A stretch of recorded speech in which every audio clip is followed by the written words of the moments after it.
So the more outside the club head, not hands, the club head goes out early, the easier it is for that to loop under. I actually like a little visual sensation here of the club head's on or outside the ball line, and then when I come back down, it's actually inside of my toe line. Right, so that's a pretty big change of direction. If you whip a club this way and feel that, feel the club head going out and working back in, that feels like that's gonna produce speed. This way to me, if I go like this, feels like I'm putting a lot of force into the club. I'm not getting any speed for free by going this way. I'm getting a lot by going that way. You can even feel it like that.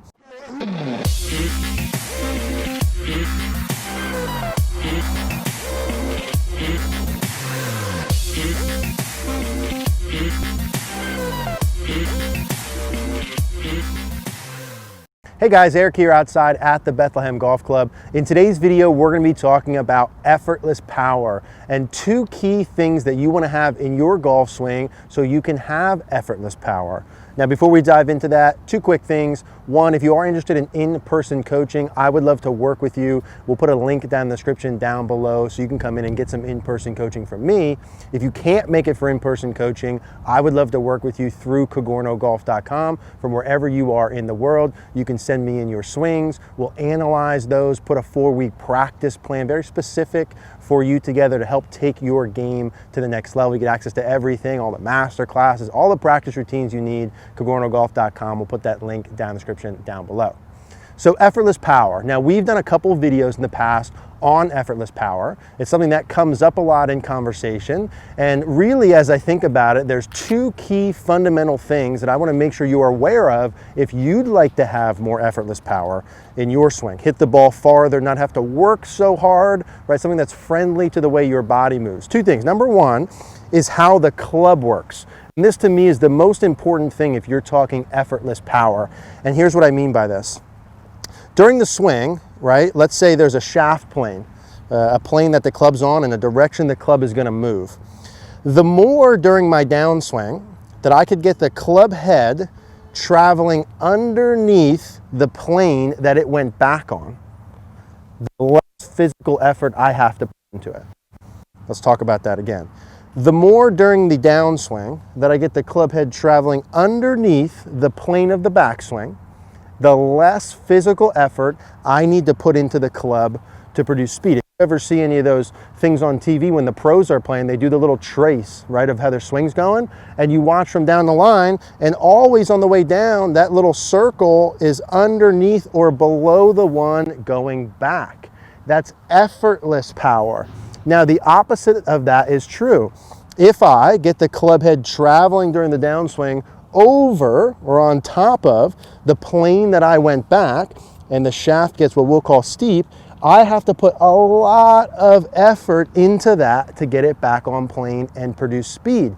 And we see this true all the time.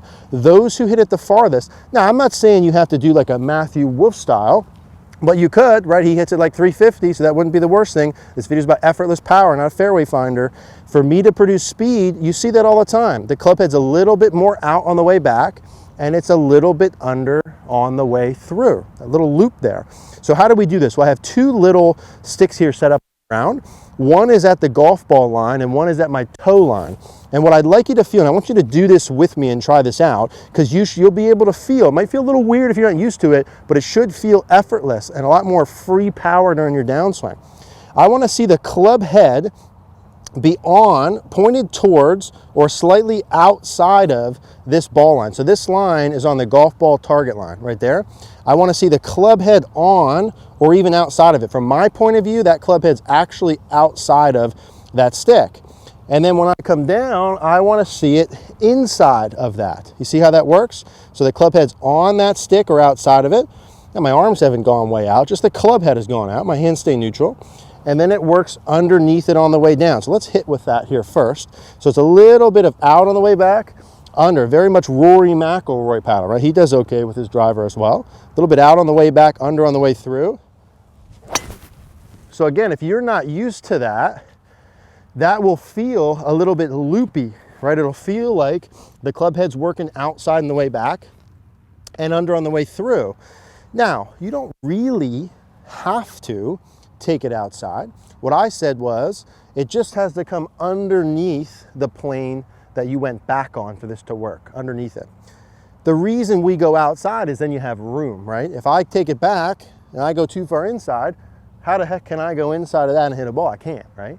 So the more outside the club head, not hands, the club head goes out early, the easier it is for that to loop under. I actually like a little visual sensation here of the club head's on or outside the ball line, and then when I come back down, it's actually inside of my toe line. Right, so that's a pretty big change of direction. If you whip a club this way and feel that, feel the club head going out and working back in, that feels like that's gonna produce speed.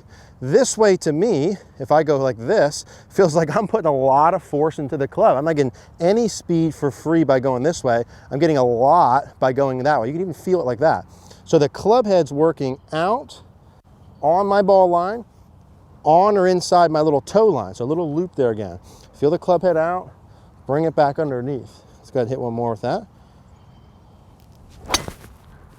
And what you should see when you do that is the ball launching higher than normal and then carrying farther than normal. And so that's part number one. Look, if you want effortless speed, if you want more distance, that shaft plane angle is non-negotiable, okay? You probably have to record yourself a little bit, but start to use those feels. Now we're gonna talk in a minute about the second thing, which is how your body works. Okay, so the second thing for effortless power outside of the shaft movement is how your body works, and really specifically how your feet work. A perfect example for this is Kyle Berkshire, right? He's the long drive champion. You watch him hit, and you see some of the videos we did with Josh, and you see this big rocking motion, right? So he's shifting, now obviously you're not gonna hit a ball, right, with that, but you could, he does when he does his long drive, but what is the point of that here? Me getting my pressure moving back and forth, if I wanna start to get some effortless speed and power, is really the catalyst to that motion. If I want no effortless power, I would stay here, have no movement in my feet, not shift to the right at all, and not shift at all during my downswing. That'd be like no power, right? If I want more effortless power for pure distance, I need to have a little bit of motion in my feet, a little bit of shift into my right, and shift into my left. Now here's how this works. The backswing is a shift into the right foot with the club head working out, and the downswing is a shift into the left foot with the club head working under. A la all those players. We could put up examples of Rory McIlroy, Bryson DeChambeau, et cetera, et cetera. That's the motion you're gonna see. Into the right foot, club head goes out. Into the left foot, club under. One more time. Into the right foot, club head out. Into the left foot, club head under. So just to feel the feet, you start doing this, right? And you can start as basic as pick up your left heel, pick up your right heel. Pick up your left heel, pick up your right heel. As I pick up my left heel, my pressure goes to the right. As I pick up my left heel, pick up my right heel, my pressure goes to the left. That sounded confusing. Let's do that again. If I pick up my left heel, my pressure shifts off the ball. If I pick up my right heel, my pressure shifts back to the left. That's what I meant to say. So, to the right and outside, to the left and under. Let's go ahead and do that for one. To the right and outside, to the left and under. I'm feeling the pressure in my feet here. And there again, that should feel, obviously you are putting effort into getting the pressure in your feet.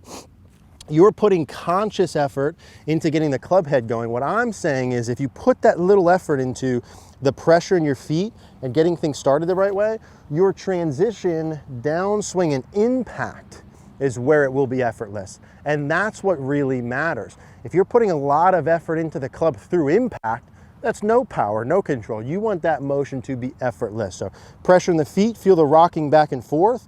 You're gonna rock into your right, club head out, rock into your left, club head out. You can literally pick your feet up like I am just to get a sense of that. To the right, club head out. To the left, club head under. And that's what I wanna do for effortless power. So those are the two pieces. That's how you get effortless power. I would start by the shaft motion. If you're able to get the club head working underneath the way back, have the club head work a little bit out without your hands going out, and get that under, that puts you in the 1% population. From there, you can get the pressure in your feet moving a little bit back. Use a little stick just as reference with the golf ball. Get the club head outside of it and underneath it. Then start to add the feet motion to it, and I bet that you're able to produce more speed, hit the ball farther, hopefully shoot lower scores. If you guys have any questions, leave a comment down below. Hey guys, thanks for watching today's video. If you like the video, if you want to support the channel, go ahead and click that like button down below, click the subscribe, leave a comment down. The more of that we do, the more our videos get out to more people. I would really genuinely appreciate if you guys can do that. If you enjoyed this style video, we're going to put a card on the screen for a similar YouTube video. If you'd want to work with me, I would love to work with you at CogornoGolf.com. We'll also put that on. Would love to see you there.